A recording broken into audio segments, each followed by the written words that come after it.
మిత్రులారా అందరికీ నమస్కారం. రాష్ట్ర ప్రభుత్వం ఈరోజు ప్రవేశపెట్టినటువంటి బడ్జెట్ రాష్ట్ర ప్రజల్ని చాలా తీవ్రంగా నిరాశపరిచింది. 6 గ్యారంటీలకు రేవంత్ రెడ్డి గారు, బట్టి విక్రమార్క గారు కలిసి ఈ బడ్జెట్ తో విజయవంతంగా గోరి కట్టారు.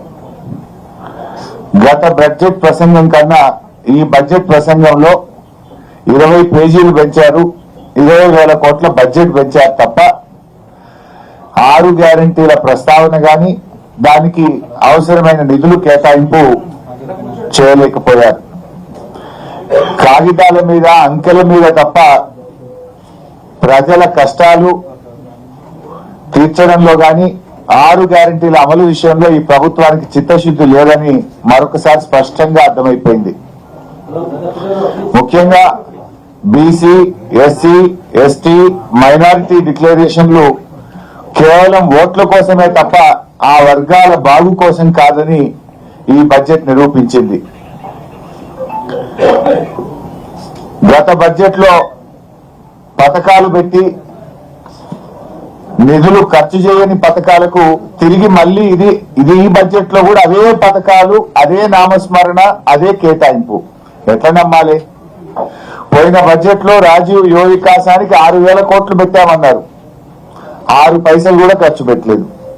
మళ్లీ ఈ బడ్జెట్ ప్రసంగంలో మళ్లీ అదే రాజీవ్ యువ వికాసం పథకం గురించి ఏదో గొప్పగా చెప్పారు.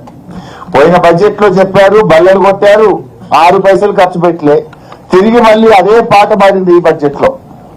అట్లా ఇందిరమ్మ ఆత్మీయ భరోసా 24-25 బడ్జెట్ లో పెట్టిండ్రు, 25-26 బడ్జెట్ లో పెట్టిండ్రు, ₹1 ఇవ్వలేదు, 1 పైసా కూలీలకు అందలేదు. మళ్లీ ఈ బడ్జెట్ లో అదే చదివిండు బట్టి. అంటే నీ బడ్జెట్ కో శాంటిటీ లేదు. బడ్జెట్ అనేది కేవలం అంకెలు, మాటల గారడిగా మార్చింది తప్ప మీ కేటాయింపుల ఖర్చు విషయంలో, ప్రజలకు పథకాలు అందించడంలో చిత్తశుద్ధి లేదు అని అర్థమైతా ఉంది. అది ఆత్మీయ భరోసా అయినా, రాజీవ్ యువ వికాసం అయినా. ఆ రాజీవ్ గాంధీ పేరు పెట్టి ఆయన ఆత్మ క్షోభించే విధంగా చేసిండ్రు, ₹1 ఖర్చు పెట్టలేదు రాజీవ్ యువ వికాసం. ఇందిరమ్మ పేరు పెట్టి ఇందిరమ్మ ఆత్మ క్షోభించే విధంగా ఇందిరమ్మ ఆత్మీయ భరోసా కూడా పైసా అందించలేదు. అంటే కనీసం మీ నాయకులని చెప్పుకునే మీ ఇందిరమ్మ పేరు మీద పెట్టిన పథకం, మీ రాజీవ్ యువ వికాసం అని రాజీవ్ గాంధీ గారి మీద పెట్టిన పథకానికే ₹1 ఇయ్యలేదు, ₹1 ఖర్చు పెట్టలేదంటే మీదంతా కూడా బట్టి బడ్జెట్, బడా జూటా బడ్జెట్, బట్టి బడ్జెట్, బోగస్ బడ్జెట్ అనేటువంటిది చాలా స్పష్టంగా అర్థమైతా ఉంది. అసెంబ్లీ ఎన్నికల టైంలోనేమో అభయహస్తం, ఇవాళ 3వ బడ్జెట్ చూసిన తర్వాత అది అభయహస్తం కాదు, రిక్తహస్తం అని అర్థమైపోయింది. తెలంగాణను, హైదరాబాద్ ను 3 ముక్కలు చేయడం తప్ప ఈ బడ్జెట్ లో విజన్ లేదు. బడ్జెట్ లో చూస్తే ఆ క్యూర్ ఆ 3 ముక్కలాట తప్ప బడ్జెట్ లో ఎక్కడ కూడా విజన్ కనబడలేదు. మాకు ఓటు వేసిన ప్రజలకు వెన్నుపోట్లు వచ్చారు. ఇవాళ బడ్జెట్ చూస్తే మహిళలకు 2,500 ఇస్తామన్నారు, మొండి చెయ్యి. వృద్ధులకు 4,000 పెన్షన్ ఇస్తామన్నారు, మొండి చెయ్యి. ఉద్యోగస్తుల పాత బకాయిలు ఇచ్చే విషయంలో, పీఆర్సీ, డిఏ విషయంలో ఉద్యోగస్తులకు మొండి చేయి. రిటైర్డ్ ఉద్యోగుల బకాయింపుల చెల్లింపు విషయంలో ఏదైనా చెప్తారేమో, ఊరట కలిగిస్తారేమో అంటే మొండి చేయి. ఉపాధ్యాయులకు మొండి చేయి.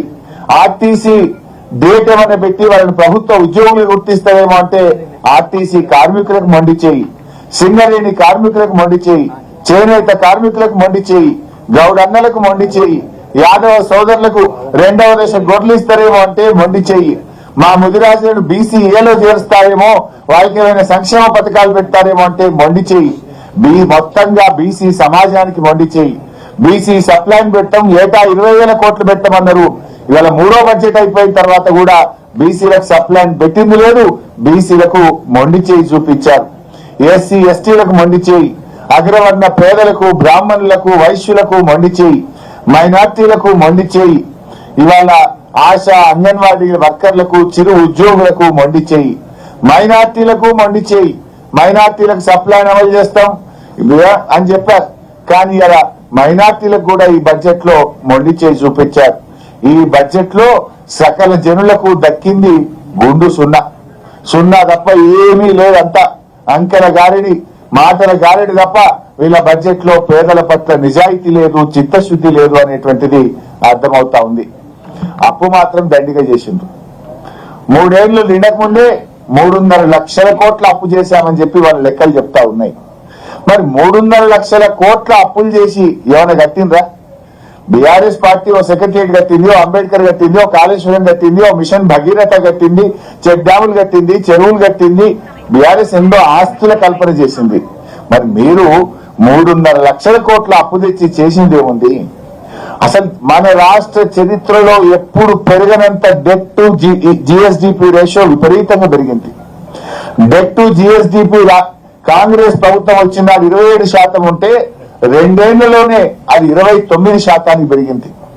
ఒకప్పుడు తెలంగాణ డెట్ టు జిఎస్డిపిలో భారతదేశంలో అతి తక్కువ డెట్ టు జిఎస్డిపి ఉన్న రాష్ట్రంగా బీఆర్ఎస్ హయాంలో తెలంగాణ రాష్ట్రం ఉంటే ఈ రోజు ఎక్కువకు పెరిగిపోయింది, 29% కు పెరిగింది. అసలు ఇంకా ఆయన బట్టి గారు అంబేద్కర్ సూక్తులు చెప్తా ఉన్నాడు, రాజ్యాంగ విలువల గురించి మాట్లాడుతున్నాడు. వెనుక ఫిరాయింపు ఎమ్మెల్యేలను కూర్చోబెట్టుకొని రాజ్యాంగ విలువల గురించి మాట్లాడడం విడ్డూరం. మీ వెనక ఎవరిని కూర్చొని పెట్టినావు? పార్టీ బీఆర్ఎస్ పార్టీ ఎమ్మెల్యేలను కొనుక్కొని ఫిరాయింపు ఎమ్మెల్యేలను మీ వెనక కూర్చోబెట్టుకొని నువ్వు అంబేద్కర్ సూక్తులు రాజ్యాంగ విలువల గురించి మాట్లాడడం ఇది సిగ్గుచేటు. అసలు బీఆర్ఎస్ 10 ఏళ్ల కాలంలో, మా 10 ఏళ్ల పాలనలో బూడిద నుంచి ఫీనిక్స్ పక్షిలాగా ఈ రాష్ట్రాన్ని ఎగిరింపజేసింది బీఆర్ఎస్. కానీ మీరు ఆ ఫీనిక్స్ పక్షిని బూడిద చేసిన పాపం ఈ 2 ఏళ్ల కాంగ్రెస్ పాలనది. అసలు మీరు ఒక్కటన్నా ఉండదా? స్కాములు తప్ప స్కీములు ఉన్నాయా మీ గవర్నమెంట్ లా? మేడారం గురించి ఏదో గొప్పగా చెప్పిండ్రు. మేడారం టెండర్లలో ఏం జరిగిందో మేం చెప్పలే, మీ కేబినెట్ మంత్రి గారి కుమార్తెనే చెప్పింది. ఆ టెండర్ మాకు దక్కిందని కోపంతో టెండర్ ను రద్దు చేశారు. ఆ టెండర్ ను ఆర్ఎండ్బి శాఖకిచ్చి పొంగిలేటి గారు దక్కించుకున్నారు అని మీ కేబినెట్ మంత్రి బిడ్డే చెప్పింది కదా. మేడారం గురించి ఏమో చెప్తుండ్రు, నాసి రకం పనులతో 4 రోజులకే మేడారం పనులు నేలపాలైనాయి. మేడారం పనుల మీద స్కామ్ జరిగింది. టెండర్ల మీద ఉన్న ప్రేమ మీకు పనుల మీద లేకుండా పోయింది. ఇలా గురుకులాల్లో తిండి పెట్టే దిక్కులేదు కానీ ఈయనేదో అంతర్జాతీయ ప్రమాణాలు ఆ స్కూల్ పెడతా ఈ స్కూల్ పెడతా అని మాట్లాడుతుండ్రు. మీ పాలనలో 160 మంది పసిపిల్లలు, గురుకుల పిల్లలు ఇవాళ చనిపోయినటువంటి పరిస్థితి. తిండి సరిగా పెట్టక పిల్లలు, బుక్కులు పెట్టి చదువుకోవాల్సిన పిల్లలు రోడ్ల మీదకి వచ్చి ధర్నాలు చేస్తున్నటువంటి పరిస్థితి. గురుకుల పిల్లలకు కడుపు నిండి అన్నం పెట్టలేని నువ్వు ఇవాళ ఇంటర్నేషనల్ స్కూళ్లు నేను విద్యను ఉద్ధరించిన అని చెప్పి ఇవాళ బడ్జెట్ లో చెప్పేటట్టు ప్రయత్నం చేసిండ్రు. సరిగా పెట్టుబడులు అయితే మళ్ళీ గవే కట్టుకథలు. పెట్టుబడుల విషయంలో అన్ని అంకెలే తప్ప వైట్ పేపర్ రిలీజ్ చేయడానికి ఇప్పటికీ చాలా సార్లు అడిగినాం. ఏ కంపెనీ పెట్టింది, ఎక్కడ పెట్టింది, ఎన్ని ఉద్యోగాలు వచ్చినాయి, ఒక వైట్ పేపర్ రిలీజ్ చేయమని బీఆర్ఎస్ అడిగింది. ఇప్పటిదాకా వైట్ పేపర్ రిలీజ్ చేయలేదు. కేవలం అవే కట్టుకథలు పెట్టుబడుల విషయంలో ఇవాళ బడ్జెట్ ప్రసంగంలో చెప్పారు. మేమేదో విదేశాలకు పోయినాం, పెట్టుబడులు తేవడానికి పోయినాం అంటుండ్రు. వీళ్ళు విదేశాలకు వెళ్ళింది పెట్టుబడులు తేవడానికి కాదు, వీళ్ళ అక్రమ సంపాదన విదేశాల్లో పెట్టడానికి విదేశీ పర్యటనలు చేస్తున్నారు తప్ప విదేశాలకు పోయి వీళ్ళు పెట్టుబడులు తెచ్చిందైతే ఏమీ లేదు. ఇంకా ముఖ్యమైన విషయం, ఒక మాట అన్నారు, తెలంగాణ అభివృద్ధి రేటు అంటే మన జిఎస్డిపి దేశ సగటు కన్నా అధికంగా ఉంది అని బట్టి గారు తన ప్రసంగంలో చెప్పారు. Telangana growth rate is more than the countries growth rate. మరి రేవంత్ రెడ్డి ఏమంటుండే, రాష్ట్రం దివాలా తీసింది, రాష్ట్రం దివాలా తీసింది. బట్టేమో దేశం కంటే మన రాష్ట్రం అగ్రగామిగా ఉండి మన వృద్ధి రేటు బాగుంది అంటాడు. ముఖ్యమంత్రి ఏమో రాష్ట్రం దివాలా తీసింది అంటాడు. ఎవరి మాట కరెక్టు? మరి దేశ సగటు కంటే మన రాష్ట్ర వృద్ధి రేటు బాగుంటే 6 గ్యారెంటీలు ఎందుకు ఎగ్గొడుతున్నారు? 100 రోజుల్లో అమలు చేస్తామన్న 6 గ్యారెంటీలు ఇప్పటిదాకా ఎందుకు అమలు చేస్తలేరు? 3 సార్లు రైతు బంధు ఎందుకు ఎగ్గొట్టారు? 3 సార్లు రైతు బంధు ఎగ్గొట్టినందుకు ముఖ్యమంత్రి ముక్కు నేలకు రాసి రైతాంగానికి క్షమాపణ చెప్పాలని చెప్పి మేము డిమాండ్ చేస్తా ఉన్నాం. నేను అనుకున్నా మేము 3 సార్లు రైతు బంధు ఎగ్గొట్టాము, క్షమాపణ చెప్తారేమో బడ్జెట్ స్పీచ్ లో, ఒప్పుకుంటారేమో అని మేము ఆశించినాం. కానీ అదే బుకాయింపు. ఇవాళ 6 గ్యారెంటీల విషయంలో పోయిన బడ్జెట్ లో 6 గ్యారంటీలకు 56,083 కోట్లు పెట్టారు. ఈ బడ్జెట్ లో తగ్గించారు. ఈ బడ్జెట్ లో 50,712 కోట్లు పెట్టారు. మేము అనుకున్నాం 6 గ్యారంటీలు మహిళలకు 2,500 ఇస్తారేమో, ఈసారి బడ్జెట్ పెంచుతారేమో 6 గ్యారెంటీలకు అనుకున్నాం. వృద్ధులకు 4,000 పెన్షన్ ఇస్తారేమో, బడ్జెట్ పెంచుతారేమో అనుకున్నాం. కానీ కోత పెట్టిండ్రు. 56,000 50,000 చేసిండ్రు. 6,000 కోత పెట్టిండ్రు. అంటే ఉన్న ఇచ్చిన స్కీములు కూడా బంద్ అవుతాయా? ఇందులో కూడా కోత పెట్టారా? 6 గ్యారెంటీలు అమలు విషయంలో మీరు బడ్జెట్ పెంచుతారా దించుతారా? దీన్ని ఎట్లా అర్థం చేసుకోవాలి ఈరోజు? అదేవిధంగా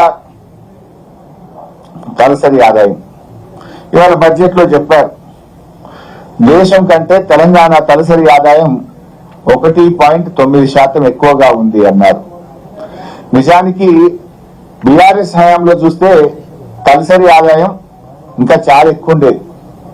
బీఆర్ఎస్ 10 ఏళ్ల పాలనలో average growth rate of per capital income is 12.1%. BRS హయాంలో 9.5 ఏళ్లలో తలసరి ఆదాయం యొక్క యావరేజ్ 12.1%. కాంగ్రెస్ పాలనలో తలసరి ఆదాయం ఎంత? 10.2%. ఎందుకు తగ్గింది? ఇది మీ పరిపాలన వైఫల్యం, ఇది మీ చేతగానితనం, మీ స్కాముల వల్ల, మీ అక్రమ అవినీతి సంపాదన మీద మీ దృష్టి పెట్టి పాలన గాడి తప్పడం వల్ల ఈ రాష్ట్రం యొక్క తలసరి ఆదాయం తగ్గింది.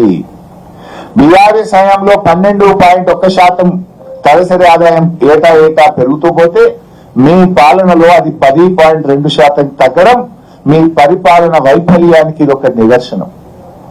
And number 2, GSDP. బీఆర్ఎస్ పాలనలో జిఎస్డిపి వృద్ధి రేటు 12.5%, 12.5%. ఇవాళ బట్టి గారి ప్రసంగంలో జిఎస్డిపి వృద్ధి రేటు ఎంత చెప్పినారు? 25-26 సంవత్సరానికి 10.7% అని చెప్పారు. మా పాలనలో 12.5% జిఎస్డిపి రాష్ట్రం యొక్క ఆదాయం పెరిగితే మీ పాలన 10.7%కు తగ్గిందంటే ఈ రేవంత్ రెడ్డి గారి ప్రభుత్వం అట్టర్ ఫెయిల్ అయిపోయింది. పాలనలో మీరు ఫెయిల్ అయ్యారు. మీ తుగ్లక్ పనుల వల్ల, మీ హైడ్రా, మీ కూల్చివేతలు, మీ కరప్షన్, మీ పరిపాలన వైఫల్యం వల్ల రాష్ట్రం యొక్క వృద్ధి రేటు 12.5 నుంచి 10.7% తగ్గింది. తలసరి ఆదాయం తగ్గింది, జిఎస్డిపి తగ్గింది. Is it not the failure? ఇంకా సిగ్గు లేకుండా బల్లలు కొడుతున్నారు. పోయినసారి ఇట్లే బల్లలు కొట్టిరు. ఇందిరమ్మ ఆత్మీయ భరోసా ఇస్తాం అనగానే కొట్టుడే కొట్టుడు. బట్టి గారి మాటల్లో ఒత్తి పలుకుడే ఉంది తప్ప చేతలు మాత్రం మూగబోతున్నాయి. మాటలు ఒత్తి పలుకుతుండు, చేతలు మాత్రం మూగబోతున్నది. పోయినసారి కూడా ఇట్లే ఒకటే కొట్టుడు. ఏది రాజు యువ వికాసం ఇస్తూనే ఉన్న 6,000 కోట్లు అంటే కొట్టుడే కొట్టుడు. ₹1 ఇచ్చిందో ఒకరికి ఇచ్చిందో లేదు. చూస్తే ఉన్నది అంతా డొల్ల. జిఎస్డిపిలో డౌన్, పర్ క్యాపిటల్ ఇన్కమ్ లో డౌన్. ఇవాళ ప్రజలు బీఆర్ఎస్ పాలన, కేసీఆర్ పాలన ఎట్లా ఉందనడానికి ఇంతకంటే సాక్ష్యం ఏం కావాలి? Our growth rate was much higher. ఏమంటే ప్యూర్ రేర్. ఈ తెలంగాణలో 3 ముక్కలాగా ఆడుతున్నారు. ప్యూర్ అని ఓ 3 ముక్కలాగా ఆడుతున్నారు. ఇది ముమ్మాటికి ప్యూర్ మోడలో, రేర్ మోడలో, ప్యూర్ మోడలో కాదు. ఇది చోర్ మోడల్. భూములు కొల్లగొట్టే గోల్మాల్ మోడల్. చోర్ మోడల్, గోల్మాల్ మోడల్. అసలు 6 గ్యారెంటీల గురించి ఒక ముక్క లేదు. ఆ 3 ముక్కల ఆట గురించే చెప్పారు ప్రజలు. రాష్ట్ర ప్రజలు మేమందరము 6 గ్యారెంటీల గురించి చెప్తాయేమో అని ఎదురు చూసినాం. కానీ 3 ముక్కల ఆట గురించే ముచ్చటంతా. నిన్న సీఎం మాట్లాడినా, ఇవాళ డిప్యూటీ సీఎం మాట్లాడినా 3 ముక్కల ఆట మీదనే ప్రేమ, భూముల మీదనే ప్రేమ తప్ప ప్రజల మీద లేదు, 6 గ్యారెంటీల మీద లేదు. తెలంగాణను 3 ముక్కలు చేసిండ్రు, హైదరాబాద్ ను 3 ముక్కలు చేసిండ్రు. ఈ జిహెచ్ఎంసీ అని ఒకటి, మేడ్చల్ అని ఒకటి, సైబరాబాద్ అని ఒకటి, దీన్నో 3 ముక్కలు చేసిండ్రు, దాన్నో 3 ముక్కలు చేసిండ్రు. కూల్చడం మీద ఉన్న ప్రేమ, 3 ముక్కలు చేయడం మీద ఉన్న ప్రేమ వీళ్ళకి నిర్మాణాల మీద లేదు, ప్రజల మీద లేదు. ఒక రకంగా వీళ్ళ చేతగాంతనాన్ని ఒప్పుకున్నారు వాళ్ళు. ఇవాళ ఫెయిల్ అనేటువంటిది ఇలా వాళ్ళ బడ్జెట్ తోనే స్పష్టంగా తెలిపోయింది. పర్ క్యాపిటాలో, జిఎస్డిపిలో, పథకాల అమలులో, 6 గ్యారెంటీల కేటాయింపులతో ఇవాళ వాళ్ళ ఫెయిల్యూర్ ను వాళ్ళే ఒప్పుకున్నారు. పారిశ్రామికవేత్తల తలకు తుపాకులు పెట్టి అక్రమ వసూళ్లకు పాల్పడితే పారిశ్రామికవేత్తలు తెలంగాణ వైపు వస్తారా? మీ పారిశ్రామిక policy is a failure model. మీ వసూళ్లను చూసి ఇక టీజీఐసి భూముల కేటాయింపుల్లో అక్రమాలు జరుగుతున్నాయి. పారిశ్రామికవేత్తలకు తుపాకులు పెట్టి చందాలు వసూలు చేస్తున్నారు. ఇవాళ కాంగ్రెస్ ను నమ్మిన పాపానికి ఇది ఇండస్ట్రియల్ హబ్ కాదు, కరప్షన్ హబ్ గా మారిపోయింది. ఇది పారిశ్రామిక హబ్ కాదు, కరప్షన్ హబ్ గా మారిపోయినటువంటి పరిస్థితి. మొన్న సీఎం పచ్చి అబద్ధాలు చెప్పిండు. 6 గ్యారెంటీలు అమలు చేసినామన్నా మొన్న అసెంబ్లీలో 6 గ్యారెంటీలు అమలు చేసేసిన అంటాడు. 6 గ్యారెంటీల్లో మొదటి హామీ మహిళలకు 2500 అమలు కాలే. 6 గ్యారెంటీల్లో చివరి హామీ వృద్ధులకు 4000 పెన్షన్ అమలు కాలే. మధ్యలో కూడా ఏది కాలే. ఎంత అసెంబ్లీ సాక్షిగా మొన్న రేవంత్ రెడ్డి పచ్చి అబద్ధాలు 6 గ్యారెంటీలు అమలు చేసామని మాట్లాడిండు. ఇవాళ డిప్యూటీ సీఎం ఫైనాన్స్ మినిస్టర్ నోటి మాట కూడా అన్ని అసత్యాలు, అబద్ధాలు. 30,000 ఎకరాల్లో ఫ్యూచర్ సిటీ ఏర్పాటు చేసినామంటాడు. ఉన్నాయా 30,000?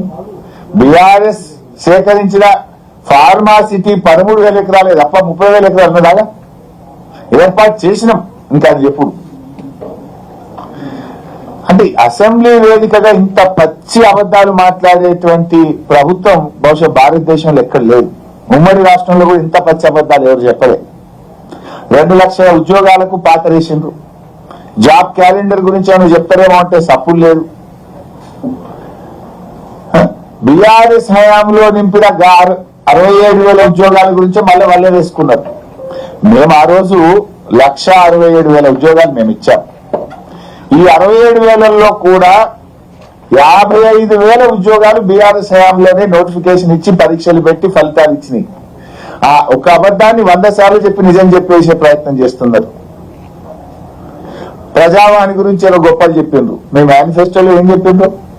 ముఖ్యమంత్రి ప్రతిరోజు ప్రజల్ని కలుస్తాడు అన్నారు. ఒక్కనాడన్నా కలిసిండు రేవంత్ రెడ్డి? ఇంకా దాని గురించి ప్రజావాణిలో ఏదో మేము చేస్తున్నాం. అసలు ముఖ్యమంత్రి ప్రజలకు కాదు, మీ ఎమ్మెల్యేలకి అందుబాటులో ఉంటలేడు. ఇక ఫ్రీ బస్సు పథకంలో గొప్పలు చెప్తా ఉన్నారు. మరి నేను అంటున్నా, ఆర్టీసీలో మీరు ఏం చెప్పారు? 9,000 కోట్లు చెప్పిండ్రు. 9,222 కోట్లు మహిళలకు ఆదా అయింది అన్నారు. సంతోషం. మరి 9,222 కోట్లు ఆర్టీసీకి చెల్లించిందా ప్రభుత్వం? 2,500 కోట్లు బకాయి పడ్డది. అందుకే ఆర్టీసీ అప్పుల ఊబిలోకి పోయింది. మీరు నిజంగా 9,222 కోట్లు ఇచ్చుంటే గత 2 సంవత్సరాల్లో ఆర్టీసీ 3,000 కోట్ల కొత్త అప్పులు ఎందుకు చేసింది? ఆర్టీసీ లాభాల్లోకి పోతే కొత్త అప్పులు ఎందుకు చేసిందో సమాధానం చెప్పండి. ఆర్టీసీ లాభాల్లో ఉంటే కార్మికులకు పెన్షన్ బకాయిలు ఎందుకు ఇస్తలేరు? వాళ్లకు జీతాలు పీఆర్సీ ఎందుకు అమలు చేస్తలేరు? వాళ్ళని ఎందుకు ప్రభుత్వ ఉద్యోగులుగా గుర్తిస్తలేరు? అంటే అంతా బోగస్. ఆర్టీసీని అప్రమయం చేస్తున్నారు. ఆర్టీసీ కార్మికులను రోడ్ల పాలు చేస్తున్నారు. హైదరాబాద్ లో ఆర్టీసీ కార్మికులను మొత్తం మంది ఇక్కడి నుంచి వెళ్ళగొట్టే కుట్ర జరుగుతున్నది. ఆర్టీసీ డిపోలన్నీ ప్రైవేట్ పరం చేయబోతున్నారు హైదరాబాద్ లో అని మీ బడ్జెట్ ప్రసంగం చెప్పింది. ఏదో 2 లక్షల కొత్త పెన్షన్లు ఇస్తా అన్నారు. కొత్త ఎక్కడి? ఉడగొట్టే ఇస్తున్నాను. ₹1 అన్న బడ్జెట్ లో పెంచినావు పెన్షన్లకు? పోయిన సంవత్సరం ఎంత పెట్టినావు గంతే పెట్టింది బడ్జెట్ లో. పోయిన సంవత్సరం మిగిలినాయి పైసలు. ఎందుకంటే ఇలా కొత్తగా పెన్షన్లు 3 లక్షల పెన్షన్లు ఏవేసిండ్రు. 3 లక్షలు ఏవేసిండ్రు, 2 లక్షలు ఇస్తామన్నారు. ఇది కొత్త పెన్షన్లు ఇచ్చేది కాదు. 3 లక్షల పెన్షన్లు ఏవేసిండ్రు, 2 లక్షలు ఇస్తామన్నారు. కానీ పెన్షనర్లు ఎదురు చూస్తున్నది 4,000 పెన్షన్ కోసం. నాడు కేసీఆర్ గారు 200 పెన్షన్ 10 అంతలు పెంచి 2,000 పెన్షన్ ఇస్తా అంటే మాట మీద నిలబడ్డది బీఆర్ఎస్ ప్రభుత్వం. 10 అంతలు పెంచాం. మీరు 2 అంతలే 2,000 4,000 చేస్తామన్నారు. 3వ బడ్జెట్ లో కూడా పెట్టలేదే. ఇంకెప్పుడు పెడతారు? మీకు ఉండేదే ఒక బడ్జెట్. ఇక పెన్షనర్లను కూడా ఈ ప్రభుత్వం మోసం చేసింది. 1,000,000 మంది మహిళల్ని కోటీశ్వర్లు ఒకటే మభ్య పెడుతున్నారు. కానీ ఒకటి మారింది బడ్జెట్ స్పీచ్ లో. పోయిన 2 బడ్జెట్లలో ఏం చెప్పిందంటే 1,00,000 కోట్ల వడ్డీ లేని రుణం ఇస్తున్నామని 2 స్పీచ్లలో చెప్పింది. మేము మన గట్టిగా నిలదీస్తే దెబ్బకు వడ్డీ లేని రుణం తీసేసిండ్రు. 1,00,000 కోట్లు ఇస్తున్నాం మహిళలకని వడ్డీ లేని రుణాన్ని మాత్రం బడ్జెట్ స్పీచ్ లో ఎడగొట్టిండ్రు. అని తప్పు నాలుక తెచ్చుకున్నారు. అబద్ధం చెప్పినాము అని. మీరు కోటి మంది మహిళల్ని కోటీశ్వర్లు ఎప్పుడు చేస్తారో మీ దయ గాని ముందు ఆ మహిళలకు ఇస్తామన్న 2,500 ఇవ్వండి. ఆ మహాలక్ష్మికి ఎందుకు బడ్జెట్ లో నిధులు పెట్టలేదు? రాష్ట్రంలో ఉండే మొత్తం మంది మహిళలకు ఈ ప్రభుత్వం డోకా చేసింది. 100 రోజులు అని చెప్పారు. 3వ బడ్జెట్ లో కూడా నిధులు కేటాయించలేదు. ఇక మిగిలేదు ఒకటే బడ్జెట్. రైతు బంధు మళ్ళీ అదే పాట పాడిండ్రు 12,000 చెప్పిందేమో 15,000. నేనేమనుకున్నా అంటే కనీసం ఆ 12,000 గురించి చెప్పేటప్పుడైనా 3 పంటలకు రైతు బంధు ఎగ్గొట్టినామో క్షమించండి అని రాష్ట్ర రైతుల్ని అడుగుతారేమో నేను భావించిన. కానీ అదే అబద్ధం చెప్పిండ్రు. ఇప్పటి 3 పంటల్లో రైతు బంధు ఇయ్యలే. రుణమాఫీ గురించి ఈసారి మాట్లాడలే. అది డొల్లా అని తేలిపోయింది. చెప్పింది 51,000, బడ్జెట్ లో పెట్టింది 31,000, చేసింది 20,000. రుణమాఫీలో డోకా, రైతు బంధులో డోకా, బోనస్ లో డోకా. ఇలా పోయిన యాసంగి 2025 ఏప్రిల్ మే నెలలో అమ్మిన యాసంగి సన్న రకం వడ్లకు 1,000 కోట్ల రూపాయలు ఈ ప్రభుత్వం ఎగ్గొట్టింది. యాసంగి బోనస్ ఈయనలే. ఇవాళ ఎంత సిగ్గు లేకుండా నిస్సిగ్గుగా బట్టి గారి బడ్జెట్ లో స్పీచ్లు ఏమంటాడు, 2 పంటలకు సన్న వడ్లకు బోనస్ ఇచ్చినామని స్పీచ్ చదివిండు. బట్టి గారు అబద్ధం ఆడేటప్పుడన్నా కొద్దిగానే ఉండాలి కదా. అది అసెంబ్లీ కదా. 2 పంటలకు సన్న వడ్లకు బోనస్ ఇచ్చినావా? చెప్పు నాకు. నువ్వు ఇస్తే నేను రాజీనామా చేసిపోతా. నువ్వు చేస్తావా? రుజువు చేస్తావా 2 పంటలకు బోనస్ ఇచ్చినాని? వానకాలం ఇచ్చినావు, యాసంగే కొట్టినావు. ప్రతి ఏడాది 2 పంటలకు సన్న వడ్లకు బోనస్ ఇస్తున్నా అని మాట్లాడిండు పుణ్యాత్ముడు. కానీ వానకాలం ఇచ్చిండు, యాసంగే కొట్టిండు పోయిన సంవత్సరం. ఇప్పుడు కూడా వానకాలం ఇచ్చిండు, ఈ యాసంగి ఇస్తాడా ఇయ్యడా ఇంతవరకు స్పష్టత లేదు. బడ్జెట్ లో సాక్షిగా పచ్చి అబద్ధాలు బట్టి గారు వల్లే వేశారు. ఇంకొక అబద్ధం, గత ప్రభుత్వం రేషన్ కార్డులు ఇవ్వలేదట. బీఆర్ఎస్ ప్రభుత్వం 6,50,000 రేషన్ కార్డులు ఇచ్చింది అని శాసనసభలో సివిల్ సప్లైస్ మంత్రి ఉత్తమ్ కుమార్ రెడ్డి గారే సమాధానం చెప్పారు. మరి ఉత్తమ్ కుమార్ రెడ్డి ఏమో 6,50,000 రేషన్ కార్డులు బీఆర్ఎస్ ఇచ్చిందంటాడు. బట్టి ఫైనాన్స్ మినిస్టర్ బడ్జెట్ స్పీచ్ లోనేమో గత ప్రభుత్వం రేషన్ కార్డులు ఇవ్వలేదు అని బడ్జెట్ స్పీచ్ లో చదువుతారు. ఇంత పచ్చి అబద్ధాలు బట్టి గారు చదవచ్చా? ఎట్లా నమ్ముతారు మిమ్మల్ని ప్రజలు? ఏమనుకుంటారు మిమ్మల్ని ప్రజలు? సోయి ఉండాలి కదా కనీసం.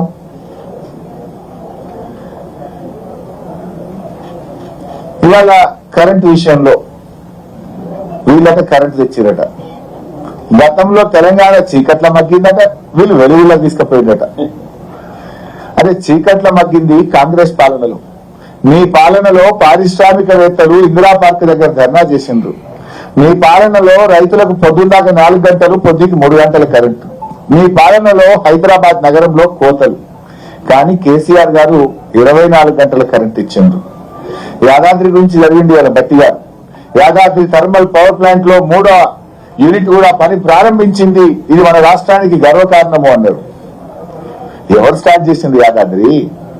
ఆనాడు మేము యాదాద్రి కడుతుంటే కోమటిరెడ్డి వెంకటరెడ్డి ఏమన్నాడు, మేము రాగానే యాదాద్రిని మూసేస్తామన్నాడు. ఇవాళ బట్టి అంటుండు యాదాద్రి తెలంగాణ జాతికి గర్వకారణము అంటుండు. That is the vision of KCR. ఇవాళ బీఆర్ఎస్ యొక్క వెలుగులను తమ గొప్పలుగా చెప్పుకోవడం కాంగ్రెస్ పార్టీ సిగ్గుచేటు. ఎవరు పెట్టింది యాదాద్రి? 99% పని మేం కదా చేసింది.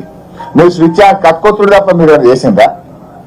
ఆనాడు మేము యాదాద్రి పెడితే దాన్ని మూసేస్తాము, అది దండగా, ఇది పెట్టొద్దని మాట్లాడిన మీరు ఇవాళ బడ్జెట్ స్పీచ్ లో అదేదో తమ ఘనతగా ఇవాళ చెప్పుకునేటువంటి ప్రయత్నం చేస్తున్నారు. ఇవాళ మీ బడ్జెట్ స్పీచే చెప్పింది ఆ యాదాద్రి థర్మల్ పవర్ ప్లాంటే ఈ రాష్ట్రానికి దిక్కైందని మీ ప్రసంగమే చెప్పింది. అంటే అది బీఆర్ఎస్ గొప్పతనాన్ని చెప్పకనే చెప్పినాము. సింగరేణి గురించి మాట్లాడి ఇంకేందో, సింగరేణిని స్కామ్ల గనిగా మార్చారు మీరు, కుంభకోణాల కేంద్రంగా మార్చారు. సింగరేణి గురించి పలికే హక్కే మీకు లేదు. Bogus production, bogus income tax కట్టిండ్రు, బోగస్ బోనస్లు ఇచ్చి ఇవాళ సింగరేణి కొలాప్స్ అయ్యేటువంటి పరిస్థితి తెచ్చిండ్రు మీరు.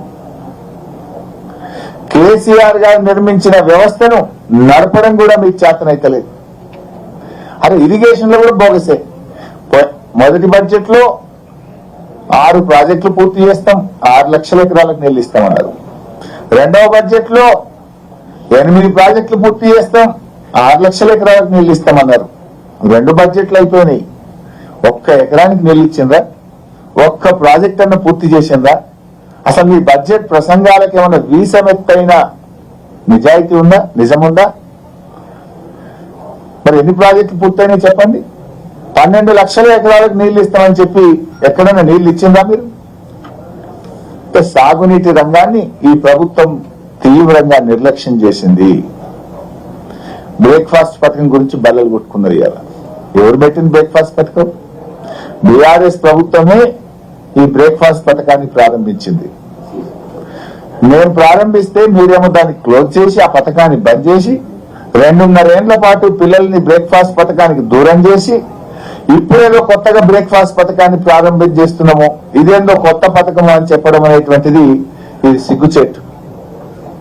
అట్లే టిమ్స్ ఏం చెప్తుండే ఏది టిమ్స్ సనత్ నగర్ 2026 డిసెంబర్ లో ప్రారంభిస్తాం. ఎన్ని డేట్లు చెప్పింది? ఇప్పటికి 4 డేట్లు మారినాయి. టిమ్స్ సనత్ నగర్ కు 2.5 ఏళ్లలో 4 డేట్లు పెట్టింది. ఇది 5వ డేట్ బడ్జెట్ లో. మళ్ళా మొన్న ఉగాది కన్నారు, జూన్ కన్నారు, ఇవాళ డిసెంబర్ చేసిండు. ఈ ఏడాది 3 డేట్లు పెట్టింది, అంతకుముందు 2 డేట్లు పెట్టింది. డేట్లు మారుడు, అంకెలు మారుడు తప్ప ప్రజల జీవితాలు మారడం లేదు. మొత్తంగా ఈ బడ్జెట్ దగాకోరు బడ్జెట్, పేదలను వంచిన బడ్జెట్, 6 గ్యారెంటీలను పాతరేసిన బడ్జెట్, మహిళలు, వృద్ధులు, రైతులు, ఉద్యోగ వర్గాలు, కార్మికులు అందరినీ నిరాశపరిచిన బడ్జెట్. Thank you.